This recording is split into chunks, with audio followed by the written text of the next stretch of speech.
بیان دوسری جگہ پر تھا، لیکن حضرت نے اس بیان کو کینسل کر کے صرف آپ لوگوں کی اور ہماری محبت کے اندر یہاں پر بیان رکھا ہے۔ حضرت دیکھیں کس طریقے سے محبت کرتے ہیں، ایسے ہی پتہ چلنا چاہیے کہ آپ بھی حضرت سے کتنا محبت کرتے ہیں۔ دیکھیں گے انشاءاللہ کس طریقے سے آپ اپنی حضرت کے بیان کو سننے کی کوشش کریں گے۔ تو آئیے سب سے پہلے ملوں کے نعرہ لگاتے ہیں، نعرہ تکبیر، نعرہ تکبیر، نعرہ رسالت، نعرہ رسالت، مسلک اعلیٰ حضرت، مسلک اعلیٰ حضرت، علماء اہل سنت، علماء اہل سنت، حضرت علامہ مولانا طاہر مصطفیٰ مصباحی صاحب قبلہ، حضرت علامہ مولانا طاہر مصطفیٰ مصباحی صاحب قبلہ، جامعۃ المدینہ فیضان مفتی اعظم، جامعۃ المدینہ فیضان مفتی اعظم، فیضان غوث اعظم، فیضان غوث اعظم، فیضان امیر اہل سنت، فیضان امیر اہل سنت، فیضان امیر اہل سنت، جشنیہ کا سورہ، جشنیہ کا سورہ، نعرہ تکبیر، نعرہ رسالت۔ اللہ کا پیغام زمانے کو سنا دو، اللہ کا پیغام زمانے کو سنا دو۔ غفلت میں پڑے سوئے ہیں تم ان کو جگا دو، غفلت میں پڑے سوئے ہیں تم ان کو جگا دو۔ اللہ کا پیغام زمانے کو سنا دو، غفلت میں پڑے سوئے ہیں تم ان کو جگا دو۔ تم چاہو تو اسلام کے پرچم کو اٹھا کر ایک قطرے شبنم کو بھی تم دریا بنا دو۔ گل گئی گلشن گئی، گل کی سواری آ گئی، اب کلیجہ تھام کے بٹو حضرت علامہ مولانا طاہر مصطفیٰ صاحب اللہ کی باری آ گئی۔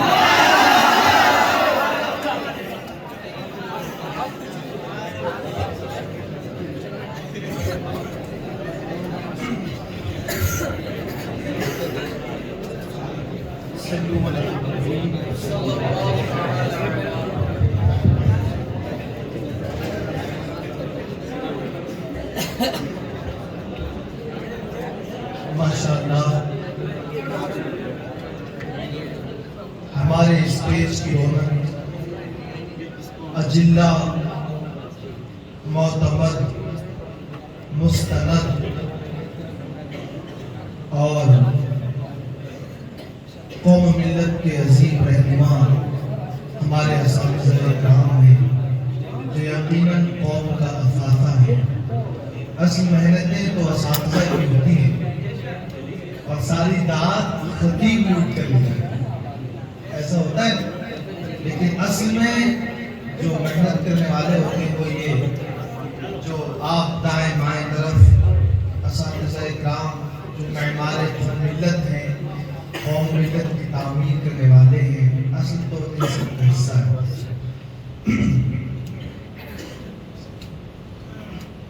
الحمدللہ الحمدللہ رب العالمین والصلاة والسلام علی سید المرسلین وعلی آلہ واصحابہ اجمعین، اما بعد فاعوذ باللہ من الشیطان الرجیم، بسم اللہ الرحمن الرحیم، ان رحمت اللہ قریب من المحسنین، صدق اللہ العظیم وصدق رسولہ النبی الامین المتین الکریم، ونحن علی ذلک لمن الشاہدین والشاکرین، والحمد للہ رب العالمین۔ رات اپنے جوبن کو اور اپنے گھونگھٹ کو بڑے اچھے انداز سے اوڑھ چکی ہے۔ رات اب اس بات کی اجازت نہیں دیتی کہ وہ طالبان علوم نبویہ جو کل دبستان اور گلستان درسگاہ کے جوہر اور گلاب جیسے پھول بنے، ان کو مزید جگا کر کے بجھایا جائے، لیکن چونکہ رات ہی ایسی ہے، بات ہی اس کی ہے کہ وہاں پھولوں کا مرجھانا نہیں دیکھا جاتا، وہاں دلوں میں اہل بیت کی محبت کے ساتھ ساتھ اس غوث اعظم کی محبت کا کھلنا دیکھا جاتا ہے کہ جو تمام اولیاء کے سردار ہیں۔ ویسے تو من تھا کہ ایک ڈیٹیل میں with a reference آپ کے سامنے غوث اعظم کے وہ فضائل اور وہ مناقب بیان کیے جائیں جو ہم سب کو غوث اعظم کے فیض کی طرف متوجہ کر دیں، لیکن قلت وقت کے سبب جب تک آپ کے حوصلے داد دیں گے تب تک انشاءاللہ میں کچھ سننے اور سنانے کی کوشش کروں گا۔ آئیے سب سے پہلے آقا محمد مکی مدنی مصطفیٰ مجتبی صلی اللہ تعالیٰ علیہ وآلہ وسلم کی بارگاہ میں درود پاک کا نذرانہ پیش کریں۔ صلو علی الحبیب صلی اللہ علیہ وسلم۔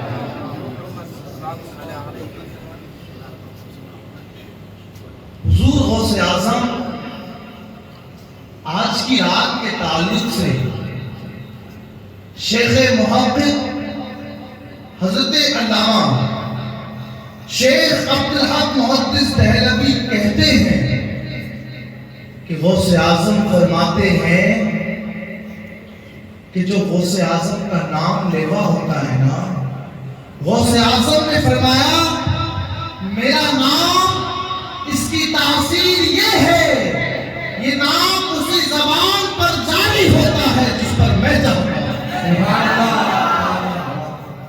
دیکھنا یہ ہے کہ غوث اعظم کے فیضان سے کون کون معلوم ہے۔ بڑی بات ہے کہ ہم سب محفل غوث اعظم میں جمع ہیں، یہ اس بات کی دلیل ہے کہ غوث اعظم جانتے ہیں میرے چاہنے والے جامع مدینہ شاہ جہاں پر موجود ہیں، اس لیے کہ آپ نے خود فرمایا میرا نام اور میرا ذکر سننے کی طاقت اور میرا نام لینے کی قوت اسی زبان اور دل میں ہوتی ہے جس سے میں محبت کرتا ہوں۔ سبحان اللہ۔ غوث اعظم ان کے کیا رتبے بیان کیے جائیں۔ حضرت خواجہ بندہ نواز یسو نواز انہوں نے سیدنا غوث اعظم کا لکھا ہوا ایک رسالہ جس کو رسالہ غوثیہ کے نام سے یاد کیا جاتا ہے، اس کی تشریح انہوں نے لکھی ہے۔